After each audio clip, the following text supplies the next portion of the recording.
আমরা চাঁদপুরে ডেঙ্গু পরিস্থিতির খবর জানবো। চাঁদপুর থেকে সরাসরি যুক্ত হচ্ছেন সহকর্মী আল ইমরান শোভন। শোভন, RICL TMX, যুগের পর যুগ স্থাপনা থাকে মজবুত। চাঁদপুরে ডেঙ্গু পরিস্থিতি বলতে গেলে বেশ স্বাভাবিক পর্যায়ে রয়েছে। গত মাসের তুলনায় এই চলতি মাসে ডেঙ্গু আক্রান্ত রোগীর সংখ্যা বলতে গেলে কম। আমি এই মুহূর্তে রয়েছি 250 শয্যা বিশিষ্ট চাঁদপুর সরকারি জেনারেল হাসপাতালে।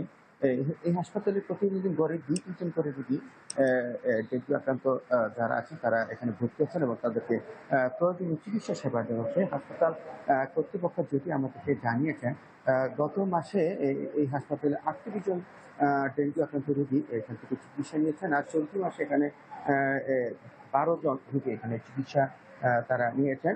রোগীদেরকে সম্পূর্ণ বিনামূল্যে এবং প্রয়োজনীয় চিকিৎসা সেবা দেওয়া হচ্ছে। এছাড়া জেলার যেসব বেসরকারি হাসপাতাল রয়েছে সেখানেও ডেঙ্গু আক্রান্তরা চিকিৎসার রয়েছেন।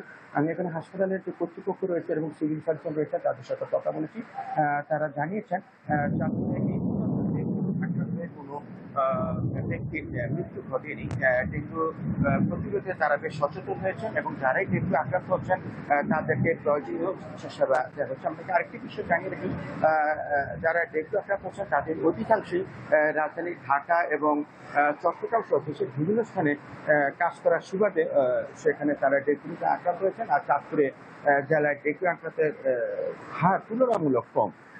ডেঙ্গু প্রতিরোধে ইতিমধ্যে চাঁদপুর পৌর প্রশাসনের পক্ষ থেকে বিভিন্ন পদক্ষেপ নেওয়া হয়েছে। ইতিমধ্যে চাঁদপুর পৌরসভার প্রায় প্রতিটি ওয়ার্ডেই ডেঙ্গু নিধন ওষুধ ছিটানো হয়েছে এবং সচেতনতামূলক তারা লিফলেট বিতরণ করেছেন। বিভিন্ন বাসা বাড়িতে যাতে পানি না জমে সেজন্য তাদেরকে বিভিন্নভাবে পরামর্শ দেওয়া হচ্ছে। এই ছিল চাঁদপুর থেকে ডেঙ্গু পরিস্থিতি নিয়ে সর্বশেষ খবর। শোভন, ধন্যবাদ আপনাকে।